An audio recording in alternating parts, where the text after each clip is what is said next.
श्रीमद्वाल्मीकि रामायण उत्तरकांड अध्याय 87।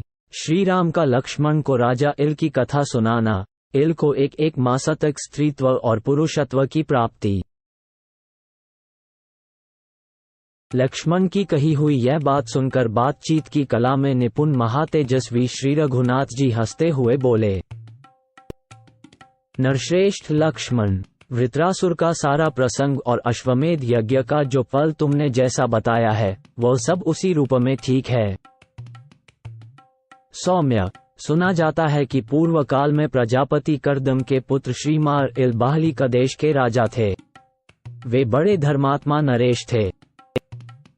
पुरुष सिंह, वे महायशस्वी भूपाल सारी पृथ्वी को वश में करके अपने राज्य की प्रजा का पुत्र की भांति पालन करते थे। सौम्य, रघुनंदना, परम उदार देवता, महाधनी दैत्य तथा नाग, राक्षस, गंधर्व और महामनस्वी यक्ष, ये सब भयभीत होकर सदा राजा इल की स्तुति पूजा करते थे तथा उन महामना नरेश के रुष्ट हो जाने पर तीनों लोकों के प्राणी भय से थर्रा उठते थे। ऐसे प्रभावशाली होने पर भी बाहली देश के स्वामी महायशस्वी परम उदार राजा इल धर्म और पराक्रम में दृढ़तापूर्वक स्थित रहते थे और उनकी बुद्धि भी स्थिर थी। एक समय की बात है, सेवक, सेना और सवारियों सहित उन महाबाहु नरेश ने मनोरम चैत्र मास में एक सुंदर वन के भीतर शिकार खेलना आरंभ किया। राजा ने उस वन में सैकड़ों हजारों हिंसक जंतुओं का वध किया, किंतु इतने ही जंतुओं का वध करके उन महामनस्वी नरेश को तृप्ति नहीं हुई। फिर उन महामना इल के हाथ से नाना प्रकार के 10,000 हिंसक पशु मारे गए। तत्पश्चात वे उस प्रदेश में गए जहां महासेन स्वामी कार्तिकेय का जन्म हुआ था।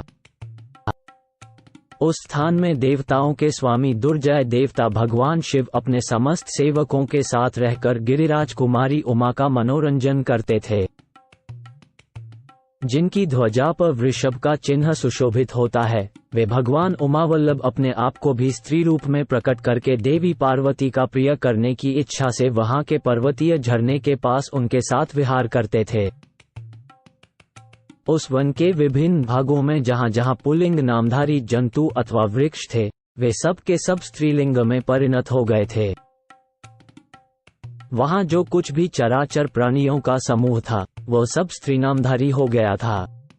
इसी समय कर्दम के पुत्र राजा इल सहस्रों हिंसक पशुओं का वध करते हुए उस देश में आ गए। वहां आकर उन्होंने देखा, सर्प, पशु और पक्षियों सहित उस वन का सारा प्राणी समुदाय स्त्री रूप हो गया है। रघुनंदना, सेवकों सहित अपने आप को भी उन्होंने स्त्री रूप में परिणत हुआ देखा। अपने को उस अवस्था में देखकर राजा को बड़ा दुख हुआ। ये सारा कार्य उमावल्लभ महादेव जी की इच्छा से हुआ है, ऐसा जानकर वे भयभीत हो उठे। तदनंतर सेवक, सेना और सवारियों सहित राजा इल जटाजुधारी महात्मा भगवान नीलकंठ की शरण में गए।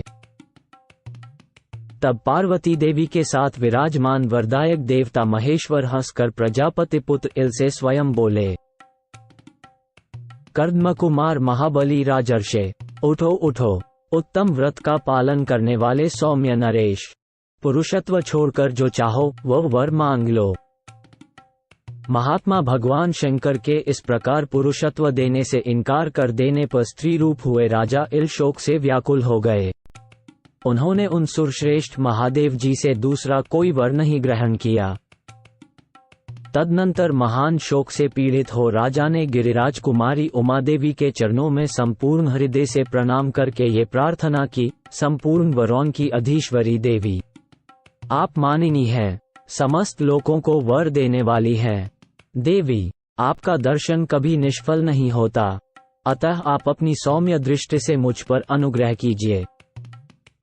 राजर्षि इल के हार्दिक अभिप्राय को जानकर रुद्रप्रिया देवी पार्वती ने महादेव जी के समीप ये शुभ बात कही, राजन, तुम पुरुषत्व प्राप्ति रूप जो वर चाहते हो उसके आधे भाग के दाता तो महादेव जी हैं और आधा वर तुम्हें मैं दे सकती हूँ, अर्थात तुम्हें संपूर्ण जीवन के लिए जो स्त्रीत्व मिल गया है उसे मैं आधे जीवन के लिए पुरुषत्व में परिवर्तित कर सकती हूँ। इसलिए तुम मेरा दिया हुआ आधा वर स्वीकार करो। तुम जितने जितने काल तक स्त्री और पुरुष रहना चाहो उसे मेरे सामने कहो। देवी पार्वती का वह परम उत्तम और अत्यंत अद्भुत वर सुनकर राजा के मन में बड़ा हर्ष हुआ और वे इस प्रकार बोले, देवी, यदि आप मुझ पर प्रसन्न हैं तो मैं 1 मास तक भूतल पर अनुपम रूपवती स्त्री के रूप में रहकर फिर 1 मास तक पुरुष होकर रहूं। राजा के मनोभाव को जानकर सुंदर मुखवाली पार्वती देवी ने ये शुभ वचन कहा, ऐसा ही होगा।